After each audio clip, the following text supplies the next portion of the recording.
de hoy voy a hablarles un poco sobre lo que ha sido mi experiencia para llegar a trabajar hoy en día como desarrolladora de videojuegos. Entonces, en primer lugar, quería presentarme.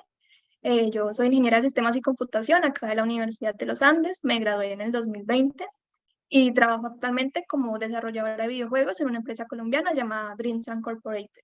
Ellos tienen su sede en Bucaramanga y, bueno, de pronto la conozcan o han escuchado hablar de un juego que ellos desarrollaron. Se llama Chris Tales. Este es un juego de rol por turnos en el que se puede seguir la travesía de su protagonista como en diferentes tiempos, lo que es el pasado, presente y futuro viviéndolos simultáneamente. Es un juego con un arte pues 2D.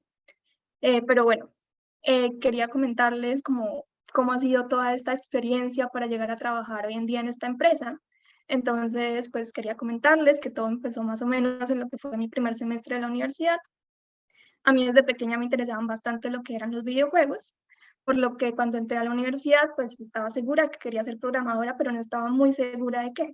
Entonces fue en ese momento como que asocié lo de los videojuegos y empecé a cuestionarme muchas cosas, como, ok, ¿cómo los desarrollan? ¿En dónde los desarrollan? ¿Sí? Y quise aprovechar la experiencia y la oportunidad que nos daban en Expo Andes para explorar un poco lo que era este aspecto. Entonces, en ese semestre, fue en el 2016, quise hacer un juego que fuera en 3D, en el que se simulara un ambiente de la universidad para que se pudiera. Entonces, como pueden observar aquí, hicimos algunos edificios, lo que era el ML, el W, el interior del ML. Esto se hizo en Unreal Engine 4. Y la idea era que se pudiera como recorrer para que los estudiantes nuevos de la universidad pudieran ubicarse mejor dentro del campus. Así que no tuvieran que llegar y perderse en sus primeros días, sino que de una manera interactiva pudieran ver cómo estaba distribuido pues todo en la universidad. Esto pues fue una experiencia bastante enriquecedora porque definitivamente me dio como el impulso de querer sí dedicarme a esto pues hoy en día. Entonces apenas se me presentó la primera oportunidad para poder trabajar en un juego como tal, la tomé. Entonces ya en el 2019, con una profesora de la universidad, ella iba a desarrollar un emprendimiento en el que se quería hacer como un juego para enseñar a los niños de colegio eh, un, sí, como una manera de enseñar finanzas, ¿sí? Era el juego. Entonces, con un grupo de amigos, de compañeros, de hecho Vivian estaba en ese trabajo, desarrollamos un juego que era en Unity, ya esta fue mi primera experiencia en Unity como tal, en el que pues podía recorrerse y tenía pues diferentes interacciones para enseñar esto de las finanzas. Entonces esto fue bastante enriquecedor para mí porque tuve la oportunidad de trabajar en diferentes aspectos de la creación de un videojuego. Sí, entonces, por ejemplo, me encargué de la creación de escenarios, ensamblando pues elementos tomados de la Set Store de Unity. Por ejemplo, aquí los escenarios interiores, eso los estaba organizando yo, con esto me familiaricé con la estructura del motor como tal. También, bueno, trabajando con las luces, trabajando con elementos de la UI. Sí, con esto aprendí cómo era que funcionaba todo lo del Canvas. Y pues también me encargué pues de ciertas tareas de programación. Entonces, por ejemplo, esta lógica que era que los clientes se fueran enojando cuando pasaba el tiempo y si no los atendían, se desarrolló eso, también lo que era el funcionamiento de elementos del Canvas, que se pudiera interactuar con el minimapa, que pudiera atravesar diferentes escenarios según lo que seleccionaba el minimapa, también el inventario, que se fuera mostrando lo que se tenía de acuerdo a lo que se compraba, eh, el menú de pausa y listo, así diferentes elementos. Entonces esta fue mi primera experiencia como tal en lo que fue el motor de Unity. Ya en el segundo semestre de ese mismo año, era mi penúltimo semestre de la carrera, por lo que debía ya hacer mi proyecto de grado. Sí, lo hice con Vivian y a ambas nos interesaba bastante el desarrollo de videojuegos, por lo que quisimos que nuestro instructor fuera Pablo Figueroa. Sí, en este proyecto decidimos crear un juego serio. Para los que de pronto no están familiarizados con este término, un juego serio es aquel que de pronto no tiene como su foco principal el entretenimiento, sino que busca más dejar como una enseñanza. Sí, era precisamente lo que estábamos buscando en este juego, ya que queríamos generar una reflexión en torno a una problemática social que se estaba viviendo en el país, que era el asesinato de los líderes sociales. Sí, este juego también fue en Unity, pero pues como pueden observar en las imágenes, fue usando Unity 2D, por lo que pude aprender nuevas cosas sobre el motor, como por ejemplo crear animaciones a partir de hojas de sprites, cómo hacer el movimiento de los personajes, activando estas animaciones, ¿sí? Y este proyecto tenía algo especial y es que no solo estaba enfocado como tal en hacer un juego, sino que lo que buscábamos era que las personas pudieran crear sus propios juegos. Era más como un motor para poder crear sus juegos. Entonces la idea era que ellos pudieran colocar en un archivo JSON como los enlaces de imágenes, textos, y a partir de esto en Unity, en tiempo de ejecución, lo que hacíamos era tomar esos archivos, leerlos desde una base de datos en Firebase y mostrar eso que ellos estaban plasmando en los archivos. Sí, entonces, por ejemplo, podían colocar, ok, quiero que la escena de mi casa tenga este fondo, va a tener estos colliders en estas partes, en estas ubicaciones, la imagen de mi personaje va a ser esta y va a tener estas animaciones. Sí, era como algo así más complejo y que ellos pudieran crear un juego ya con una estructura base. Sí, con esto aprendimos bastante y pues ya después de esta experiencia, fue mi último semestre de la universidad, y pues como tal estuve trabajando vinculada a Imagine. Sí, entonces estaba apoyando más que todo proyectos en realidad virtual. Mi labor consistió principalmente en apoyar uno que era un simulador de insectos. Entonces me estaba encargando de organizar lo que eran las pruebas de usuario. Yo contactaba a los estudiantes que estaban interesados como en hacer como estas pruebas y pues iba tomando notas para poderlas compartir con el estudiante de doctorado que estaba realizando el proyecto. ¿Sí? Ya después de esto me gradué y seguí trabajando con la universidad, pero esta vez como asistente graduada. Empecé pues una asistencia graduada con Pablo y era una colaboración entre el Hospital Militar Central y la Universidad de los Andes. Entonces este proyecto ha sido el proyecto como más grande en el que he estado como tal y pues era la única desarrolladora. Tenía el apoyo de un artista en ese momento y pues mi trabajo era pues por supuesto hacer la parte de la programación y ensamblar todo el arte que se me estaba proporcionando en Unity. También fue un proyecto desarrollado en Unity, pero pues para realidad virtual. En resumen, pues en el proyecto se quería hacer la simulación y quería que se funcionara para Oculus Quest 2, ¿sí? Enfocado al curso de Minuto de Oro en reanimación neonatal. Entonces lo que queríamos era que los estudiantes supieran cómo qué hacer y cómo actuar en las diferentes etapas y dependiendo del estado en el que nacía el bebé. ¿No? Con un grupo de doctores realizamos entonces una sesión de recopilación de requerimientos. Con esto pues yo hice el diseño de los flujos, de toda la simulación, los diálogos que debían tener los personajes y con esto organicé la lógica del proyecto. Si en el simulador se podían seleccionar los casos que querían practicarse, si por ejemplo quería saber qué hacer cuando el bebé nacía sano, qué hacer cuando el bebé nacía con cianosis, por ejemplo, si nacía sin respirar. Y pues de acuerdo a cada escenario que ellos seleccionaran, pues podían hacer la selección de su equipo. Entonces, si nacía bien, pues debían escoger ciertos elementos, si nacía mal, debían escoger otros elementos, y todo esto se iba dejando claro como tal dentro del simulador. Adicionalmente, pues se les enseñaba a usar los equipos como tal. Entonces, por ejemplo, acá en esta imagen pueden observar como un dispositivo ventilatorio. Entonces, se les enseñaba cuál era la cadencia con la que debían presionarlo, cómo debían conectarlo para que pudiera pues tener esa conexión del oxígeno, ¿sí? Y se les dejaban claros los tiempos que debían tenerse pues dentro de estos escenarios, que es algo crucial en estas situaciones, porque pues antes de determinado tiempo deben haberse alcanzado a hacer ciertas cosas para que el bebé pueda estar bien. Entonces, bueno, una vez finalizamos como tal ya el desarrollo y el código de este proyecto, en el cual estuve trabajando 2 años aproximadamente, ayudé a los doctores a realizar las pruebas de usuario, sí, ya con estudiantes que tenían ellos. Y en general notamos que había un aprendizaje efectivamente, que era el objetivo del simulador. Si los estudiantes aprendían y entendían cómo debían actuar en las diferentes situaciones, ¿sí? Y era bastante bueno porque pues muchos de los estudiantes no habían tenido como ese contacto con lo que eran los dispositivos.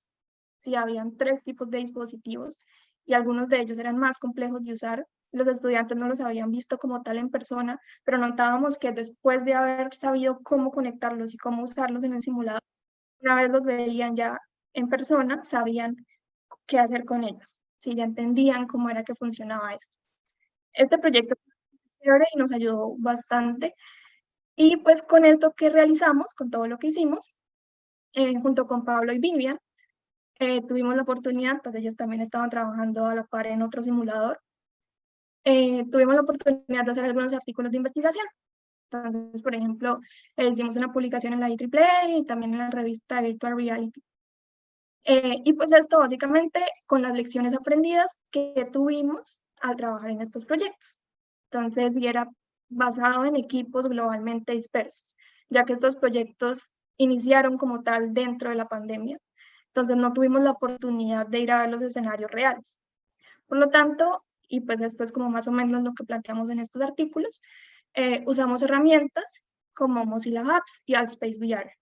¿Sí? Entonces, por ejemplo, en Mozilla Hubs planteábamos un escenario a partir de fotos que nos enviaban los clientes, ¿sí? Un escenario en el que pudiéramos reunirnos y ahí pues podíamos ya ir identificando elementos de cómo podíamos armar esos escenarios finales dentro del simulador. Entonces en la foto identificábamos, bueno, de pronto este elemento no deba ir, este sí, y así. Y con esto que se hacía en Mozilla Hubs, en Allspace VR ya planteamos un escenario, pero con elementos, con modelos 3D. Con esto ya quedaba más fácil como identificar las escalas que se iban a manejar con los elementos y pues los doctores en mi caso pues identificaban, bueno, esto debe ser más grande, esto de pronto no acá y así, lo cual fue bastante bueno. Y listo. Después de este proyecto, cuando terminé, empecé pues ya como tal a organizar mi portafolio, a aplicar a diferentes empresas y pues desde noviembre del año pasado he estado vinculada como programadora en Dreams, como les conté al inicio, y pues definitivamente ha sido una experiencia muy gratificante para mí. He podido poner en práctica todos los conocimientos adquiridos en todos los trabajos anteriores, todo lo que había realizado y por supuesto he aprendido muchísimas cosas nuevas. De hecho, pues como pudieron observar, más que todo mi experiencia laboral previa fue en juegos en Unity, pero pues en la empresa he tenido la oportunidad de trabajar también en proyectos de Unreal y de hecho la semana pasada empecé pues a experimentar también un poco con lo que era el motor de Godot y listo. Y bueno, pues antes de la reunión hablé con Jeff, que es el director de operaciones de la empresa, y pues me comentaba que si están interesados, pueden escribirle a su correo, pues enviar su hoja de vida. Y bueno, con todo este recorrido, con toda esta experiencia, pues quería darles como ciertas recomendaciones que he aprendido como en las entrevistas de trabajo y sí, con todo lo que he podido ver. Yo pensaba cuando empecé a aplicar a trabajos que de pronto al estar buscando un empleo como tal dentro de la industria de los videojuegos, las entrevistas iban a enfocarse mucho como en estos temas, sí, de pronto enfocadas en un motor como tal, casi siempre aplicaba entrevistas de Unity, por lo que pensaba que me iban a preguntar puras cosas de Unity o métodos ya asociados al motor. Pero pues algo que evalúan bastante es como tal la lógica de la programación, ya pues si van a aplicar a un empleo como tal de desarrollo. Sí, entonces quería pues mostrarles como ciertas páginas con las que pueden practicar esa lógica de programación, que siempre es bueno saberlo. Entonces, por ejemplo, LeetCode, Coderbyte, HackerRank. En estas páginas pueden ver como diferentes ejercicios como programación dinámica, arrays, strings, ¿sí? Y pues como y poner en práctica estos conocimientos. Entonces, los reclutadores, ¿sí? Ellos les va a interesar bastante que ustedes logren descomponer un problema que les den, ¿sí? Para darle una solución, evaluando pues la habilidad que tienen como de crear soluciones y su pensamiento analítico. Entonces, pues les recomiendo mucho estas páginas. Me sirvieron bastante para la entrevista en Dreams, por ejemplo. Lo segundo es pues que si les interesa, por supuesto, aprender más sobre la creación de videojuegos, siempre es bueno estar en constante aprendizaje. Entonces, pues nos podemos valer de recursos en línea, como pues videos, documentación, libros. Y pues digamos en YouTube hay muchos canales que son bastante buenos para los diferentes motores. Entonces quería también listarlos acá. Por ejemplo, para Unity, canales como Brad-Keys, CodeMonkey, Ketra Games tienen muy buenos tutoriales de diferentes temas, ya sea de personajes, físicas, ¿sí? Inteligencia artificial. Si les interesa de pronto conocer más sobre Unreal, sobre C++, de Cherno tiene muy buenos videos. Y si de pronto les interesa aprender sobre Godot, en Leo Studio también hay muchos tutoriales al respecto. Entonces, otra cosa es también como que si quieren ser parte de la industria y pues de pronto quieren tener más experiencia, pues pueden hacer como ciertas cosas. La primera es que les recomendaría que participen en jams. Usualmente las jams son como espacios en los que tienen la oportunidad de crear un juego en 48 horas. ¿Sí? En Colombia se realizan, por ejemplo, la Global Game Jam, la Women Game Jam, ¿sí? Que organizan, bueno, organizaciones como Tan Grande y Jugando. De hecho, en febrero creo que fue la última jam, la siguiente creo que es en agosto, si no estoy mal. Y pues a veces las empresas de Colombia, de la industria, se prestan para hacer sedes, por ejemplo, en Dreams. Ellos son sede de la Global Game Jam. ¿Sí? Y pues esto es una oportunidad muy buena, ya que pues tendrían la posibilidad de trabajar con un equipo ya enfocado al desarrollo de un juego como tal, ¿sí? Un equipo así multidisciplinario, que un diseñador de juegos, programador, un músico, ¿sí? Artistas, animadores, y pues aprender cómo es ese proceso de crear un juego.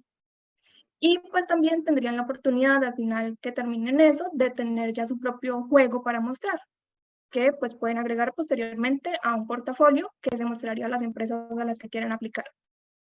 Y eso como primero. Lo segundo es crear proyectos propios.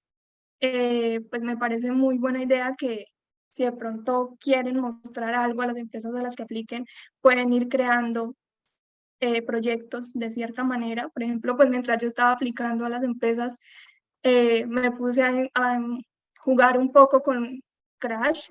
Entonces quería hacer como un modelo del juego y me puse a buscar en internet assets para poder armarlo en Unity. Sí, con esto pues practicando como lo que era el movimiento del personaje en 3D, la cámara, ¿sí? Y pues también es como que se organicen, ¿sí? Es bueno como iniciar con algo pequeño, entonces que no, primero voy a ensamblar un entorno y ver cómo funciona el motor. Ya después de eso, ok, ahora puedo ver cómo funciona el movimiento del personaje, voy a agregar el personaje. Ahora voy a ver la cámara, ahora sí le agrego niveles y así. Y pues que cada vez le vayan agregando más cosas y con esto van incrementando pues su conocimiento y al final pues van a tener algo complejo y bien completo que pueden mostrar en un portafolio. Y por supuesto, en tercer lugar, armar su portafolio. Entonces, esto es supremamente importante si quieren trabajar dentro de la industria de los videojuegos, ya que va a demostrarle a las empresas como tal pues sus habilidades y sus conocimientos. Si en el portafolio pues van a presentar sus proyectos de una manera pues organizada, ya pueden ser con imágenes, con videos. Sería ideal, por supuesto, que tengan como una versión jugable, podrían subirlo a plataformas como itch.io. Y bueno, también en dado caso pueden subirlo a los repositorios en GitHub, que de hecho a veces las empresas también lo solicitan. Y listo. Muchas gracias.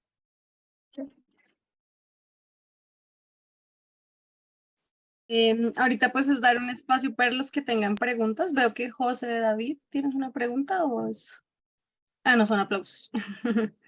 ¿Alguien tiene alguna pregunta? Todo clarísimo.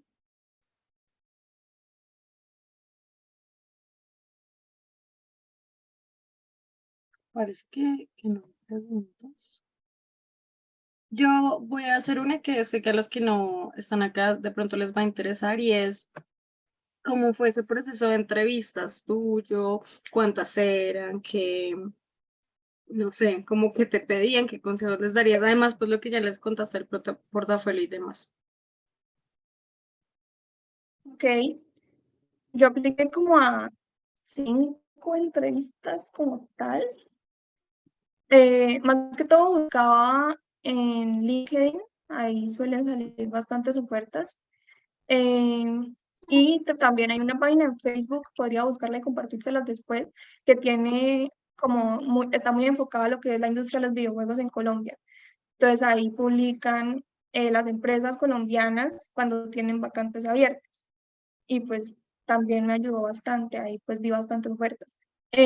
Así como en las entrevistas como tal, bueno, por supuesto, ejercicios de lógica, creo que es algo que siempre preguntan. También el desarrollo de un juego, como les decía, casi siempre aplicaba como a entrevistas de Unity. Entonces lo que hacían era como, ok, tiene tanto tiempo para desarrollar un juego que haga esto, y dan las indicaciones, ¿sí?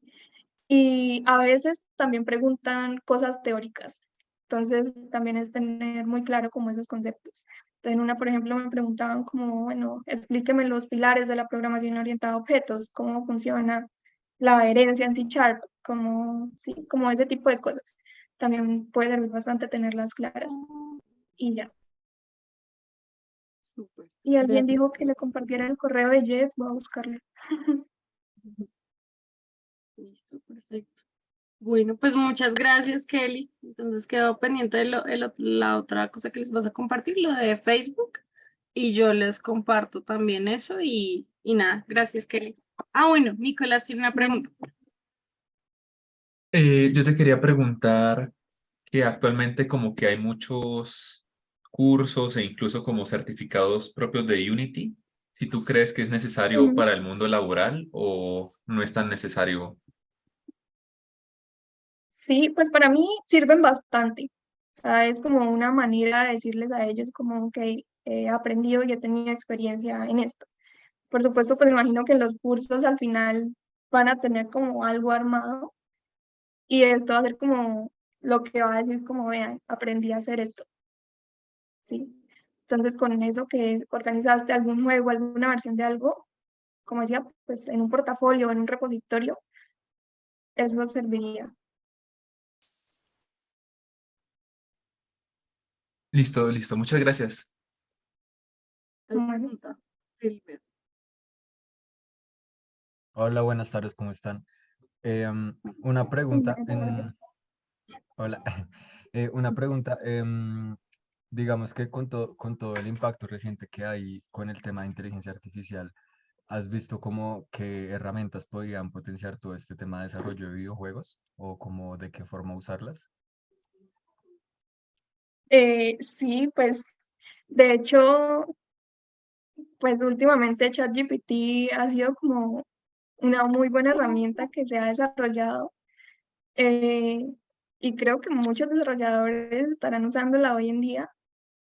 Eh, Creo que ayuda bastante. Muchas veces por ejemplo, en la empresa había estado haciendo algo que era muy enfocado al motor, al editor de Unity. O sea, no era un juego como tal, sino eran ventanas del editor. Y de esto no había mucha documentación en internet. Pero en ChatGPT, cuando uno preguntaba, como que sí encontraba más información. Entonces, son como herramientas que pueden ayudarle a uno a facilitarle menos ciertas cosas, ¿no? Porque al final, pues no van a tener una respuesta absoluta, pero pues lo van a orientar a uno, de cierta manera. ¿Listo? ¿Más preguntas? Que alguien puso Gracias. en tu trabajo, necesitas formación artística adicional a la técnica. No, es que, o sea, hay diferentes puestos como tal dentro de las empresas. Hay un puesto que es de technical artist. En ese puesto sí se necesita como una formación artística a pesar de la técnica, porque ellos van a ser como los que ensamblan como el arte que dan pues, los animadores y ellos, y el código que hagan los programadores. Entonces ellos pues ensamblan todo esto y si acaso algo surge, deben tener la posibilidad como de modificar alguna cosa o la otra. Sí, pero pues al menos desde lo que yo trabajo, pues yo soy programadora, entonces pues solamente me encargo de tocar el código, entonces no necesito como una formación artística como tal. Si de pronto les interesa más un puesto de technical artist, ahí sí, pues sería una formación artística, pues con programas así como para hacer modelos 3D y ese tipo de cosas. Ujú.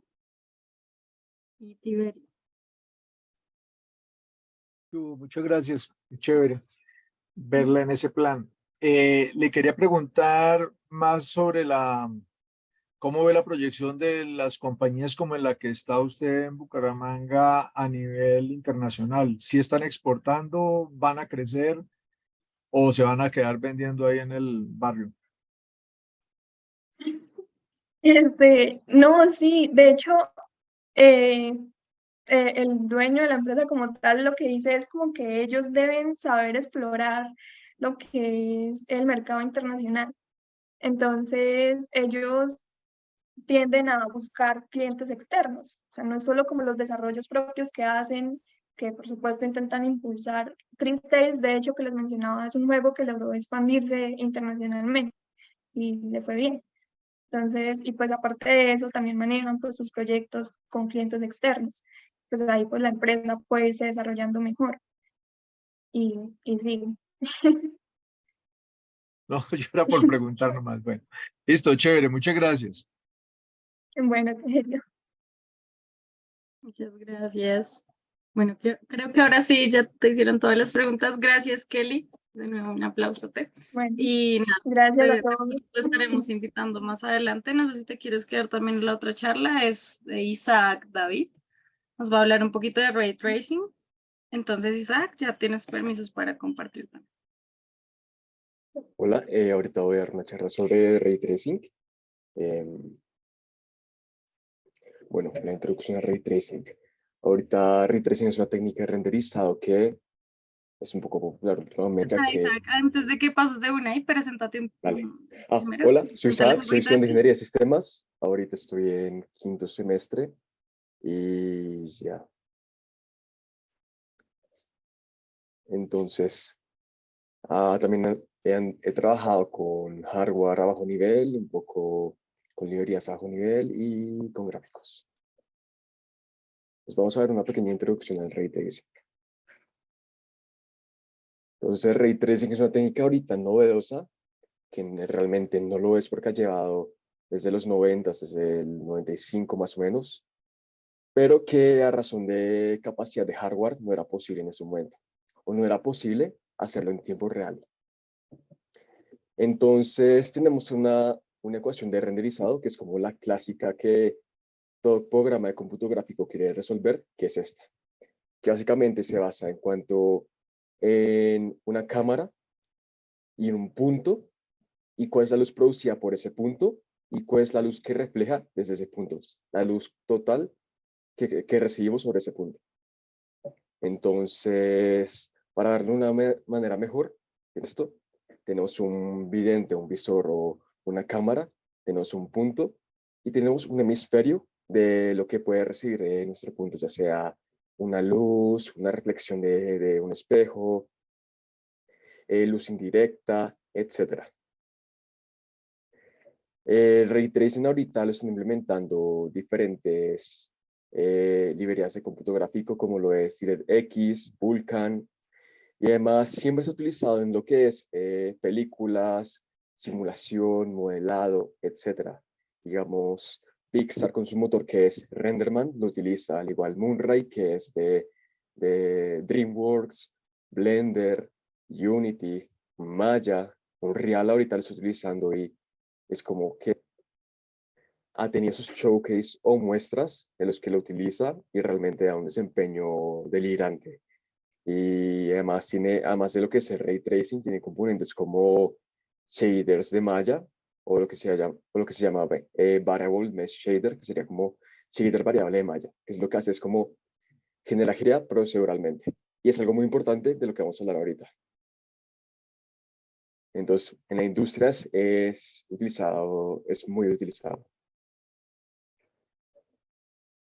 Entonces, tenemos algo que es contradictorio, ya que el ray tracing tiene así difícil de simular debido a que el hardware no es tan potente, pero igual el ray tracing también es embarazosamente paralelo. Eso quiere decir de que por cada píxel o cada operación que se realiza es independiente a la otra.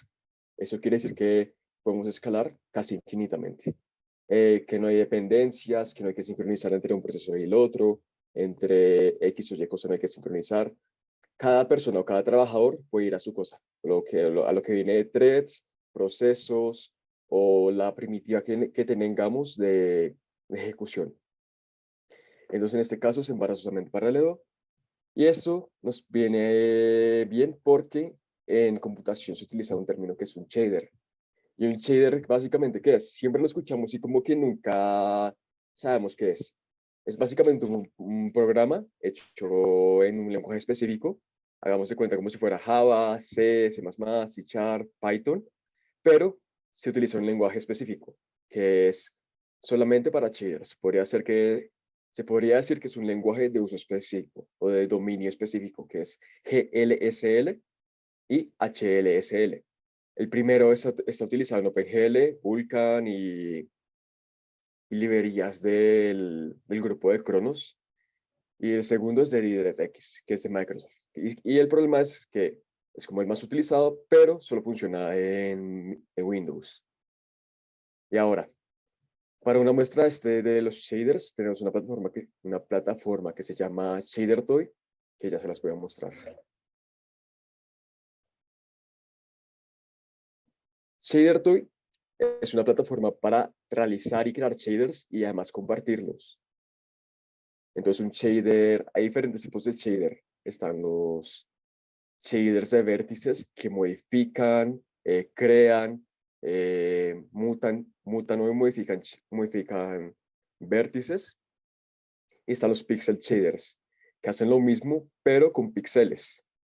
Y también hay unos nuevos tipos de shaders que son los que generan rayos y hacen otro tipo de cosas que más adelante vamos a ver. Entonces, esta página es ShaderToy. Pueden ver y crear shaders. De hecho, los pueden crear en el browser.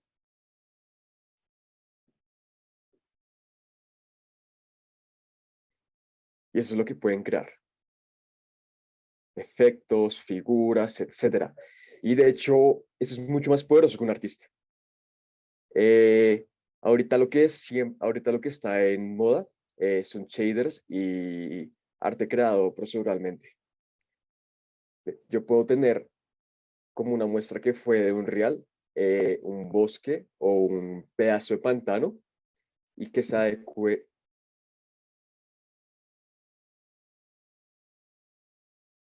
Perdón, puedo tener un pedazo de pantano y que se adecue correctamente a lo que yo tengo, porque lo hace de manera procedural. Puedo tener un océano que se ajusta a un ambiente, si hay una inclinación que el agua fluya, etcétera, y que no sea estático, que no sea o una malla estática, sino que cambie con lo que es mi programa. Ahorita tuve que quitar pantalla porque mi computador no da abasto para eso, pero esta es una de las muestras de lo que podemos hacer.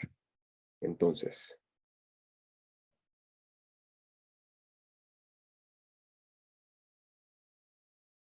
este es el shader para realizar este efecto.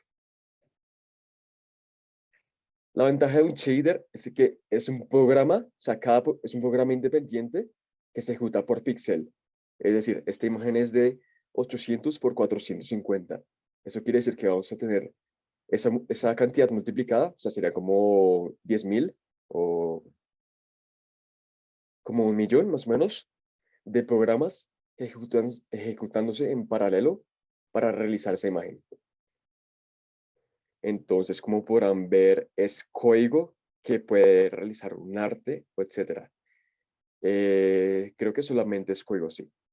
Hay algunos que utilizan imágenes, sonido, el tiempo, etcétera, de input para poder generar lo que es esta animación, lo que podría ser un terreno, lo que podría ser un bosque, etcétera. Hay una infinidad de cosas de arte generado proceduralmente y de eventos. Ahorita el shader de la semana es esto, que es una cámara que va rotando, que la cámara va rotando. Ahorita no lo puedo mostrar por consideraciones técnicas, pero sí.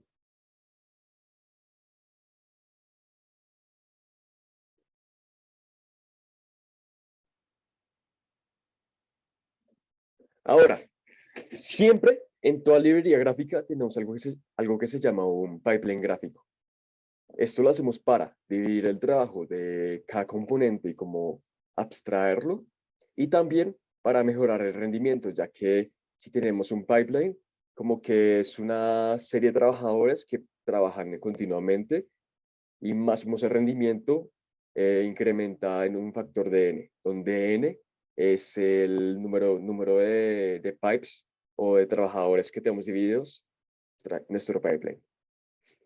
Entonces, en un pipeline clásico, en lo que es OpenGL o Vulkan o de rasterización, lo que tenemos es un vertex shader, un Geometry Shader, tenemos el Input Assembly, tenemos ya el Pixel Shader o el Fragment Shader, etc.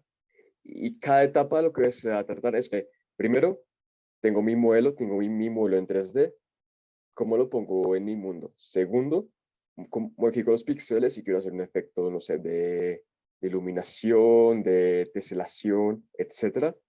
Y tercero, ¿qué color en la pantalla poner ese modelo o esa parte de mi modelo? Es lo que resuelve la rasterización. Ahora, en Ray Tracing es muy diferente. Aquí generamos rayos, y esos rayos van a ser como vectores o simplemente un rayo que va a crearse y va a intentar ver con qué geometría se choca.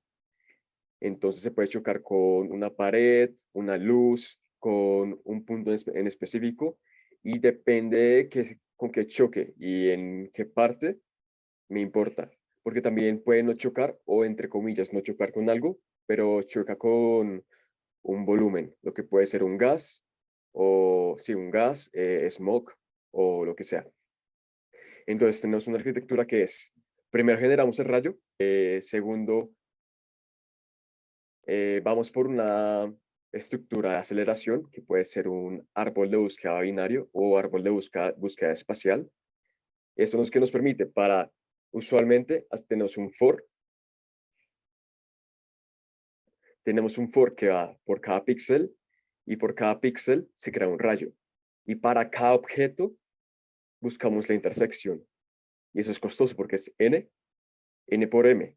En cambio, ese por cada objeto, podemos crear un árbol o una estructura auxiliar de aceleración como un árbol de búsqueda espacial que nos permita acelerar esa búsqueda de objetos, o sea, con qué objeto nuestro objeto interseca o no. Después tenemos como qué pasa si el rayo no choca con nada, qué pasa si pasa con el choque más cercano, si hubo un choque, si hubo un choque de humo, con humo, o etcétera. Y siempre lo que queremos simular es la luz. Listo. Entonces aquí yo tengo una pequeña muestra, un proyecto mío que he venido haciendo hace un tiempo. Realmente es algo humilde, pero ahorita es lo que tengo. Entonces tenemos que nuestro motor gráfico lo que va a hacer es tener una escena con ray tracing, tener una escena, ya sea en un modelo como lo que pueda ser USD o lo que sea, y lo va a exportar a OpenXR, que es un formato de imagen como PNG, JPEG, GIF, pero tiene cosas diferentes. Este formato nos permite tener imágenes en alto rango dinámico y tener su representación por píxel de 32 bits. No por píxel, por canal de 32 bits. Además, agregar unos metadatos como normales, posición, nombre, metadatos y otros. Entonces, ¿qué quiere decir lo que dije anteriormente? Es de que usualmente tenemos imágenes, nuestra pantalla es de 8 bits por canal. Usualmente la pantalla de un computador es de 8 bits. Y las pantallas que se utilizan en estudios profesionales son de 10 a 12 bits, lo cual es muy poco, porque cada canal tiene un rango, en el caso de 8 bits, de 0 a 255, lo cual sería más o menos 1.000.000 de combinaciones. Mientras que un formato de coma flotante de 32 bits por canal tiene un rango inmenso. Es como de 10 a la 38, que es como 1.000.000.000 por canal. Y es solamente por un canal. Y una consideración especial es de que utilizamos el rango de 0 a infinito, porque no tenemos algo más oscuro que 0. Pero sí podemos tener algo más claro o algo más luminoso que 1. Y eso significa que ese canal está sobresaturado. ¿Qué nos permite hacer esto? Es, digamos, si tenemos una imagen que está muy saturada, como que tomamos una imagen en la luz del sol y le dejamos el brillo, eso quiere decir que no vamos a perder información. Ahora, lo más importante, ¿Qué es un rayo? Un rayo simplemente es un vector que tiene un origen y tiene una dirección y está parametrizado. Y la manera de buscar una intersección es mediante una ecuación, en este caso para un círculo o una esfera, que es lo más simple y en lo que muchos tutoriales de principiantes y para cómo armar un ray tracer comienzan es con una esfera. Entonces lo que tenemos es la ecuación de la esfera que tenemos, que x al cuadrado más y al cuadrado más z al cuadrado es igual a r al cuadrado. Eso lo pasamos a una forma vectorial, que es p menos c, producto punto de p menos c, igual a r al cuadrado. Y al final, eso nos queda una ecuación cuadrática. Sustituimos p por la ecuación del vector, o la ecuación del rayo. Y resolvemos para t.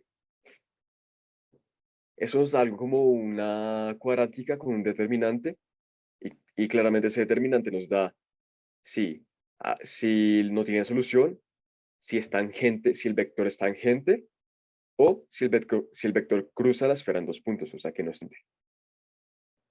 Tenemos aquí lo que es más o menos la estructura de un ray tracer.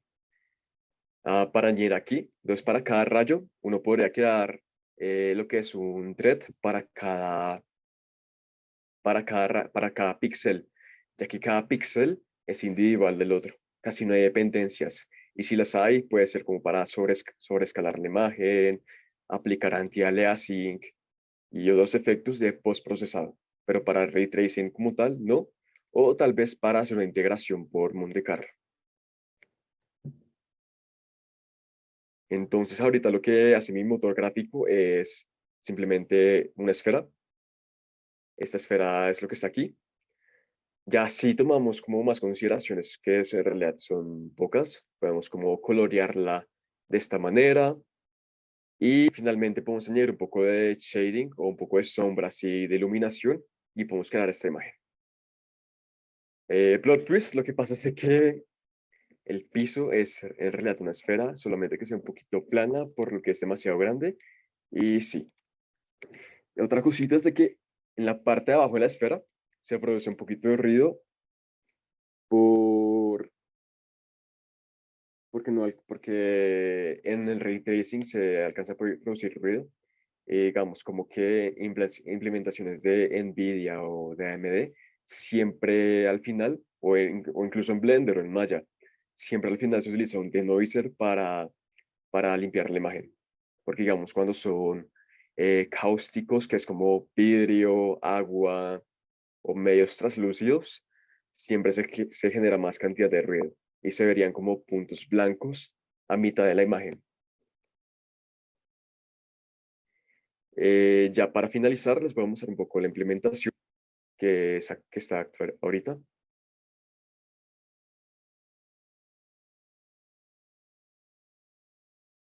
Entonces, este es nuestro main.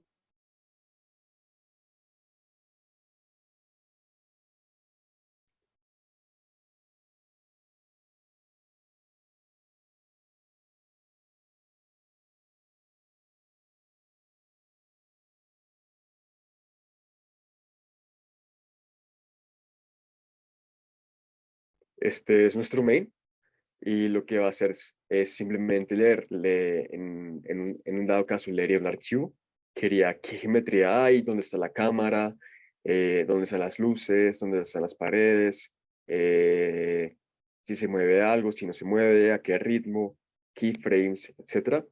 Entonces aquí lo que tenemos es una cámara estática que simplemente lo que hace tiene un ancho y un amplio de, de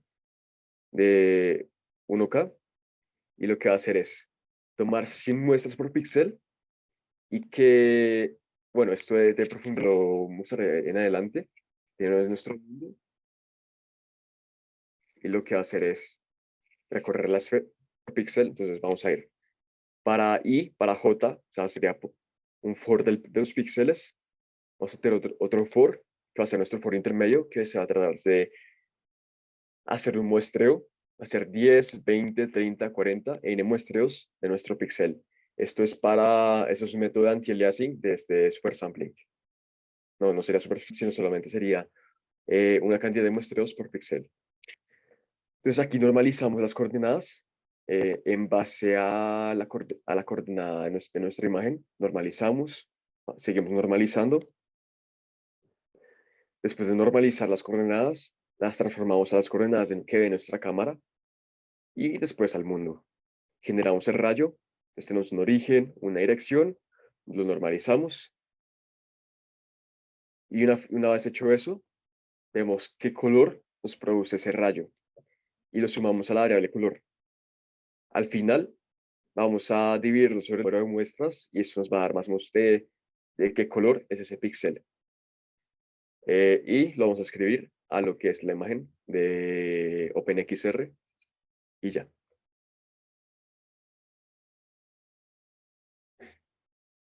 Lo guardamos al archivo y aquí vemos cuál va a ser el color que va a tener nuestro píxel. Además de, bueno, el color que va a ser nuestro píxel. Entonces, aquí lo que va a hacer es mirar si ya cumplió la profundidad que vimos anteriormente.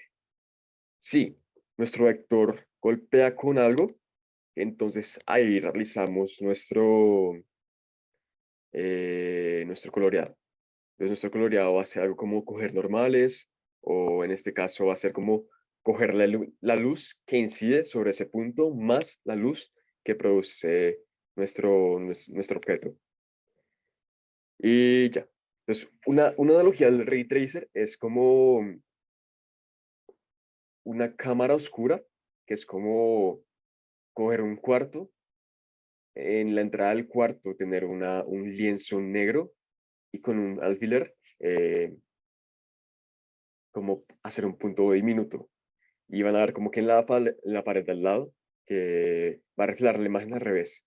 O es como lanzar rayos y ver como de qué color es esto y te va a decir de qué color es, pero además qué color es este punto va a ser el color que emite ese punto más el color que es recogido por otras partes, como lo va a ser el color de un vídeo. No sé si alguien sepa de qué color es un espejo, digo. Y con esto finalizo. No sé si hayan preguntas.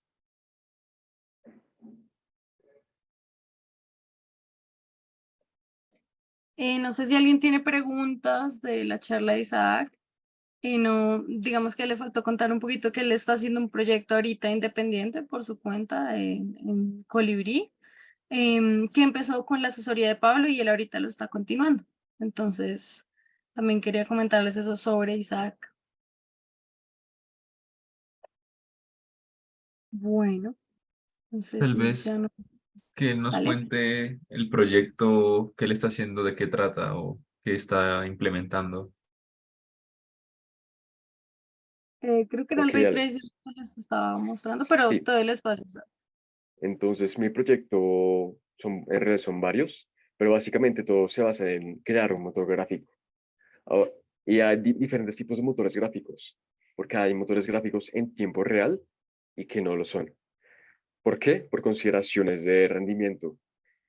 Digamos, porque en un videojuego yo tengo que generar una escena cada poco tiempo, muy poco tiempo.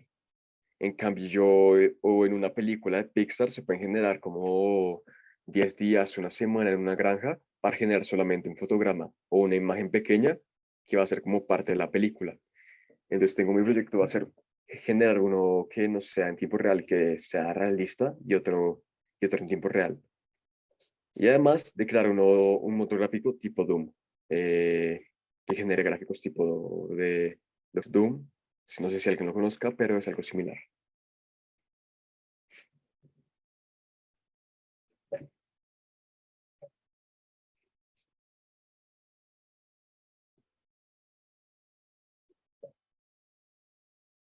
Vivian, estás muteada y gracias a Isaac. Gracias. Les estaba diciendo que por tiempo, entonces yo creo que dejamos hasta ahí hoy. Les agradezco a los dos por la charla, Kelly y Isaac. Para los que pronto no alcanzaron a venir y ustedes son conocidos, los vamos a subir también a YouTube y nos vemos el otro lunes también en otro seminario. Listo, les estaremos enviando la invitación. Muchas gracias a todos. Entonces, nos vemos. Dale, gracias.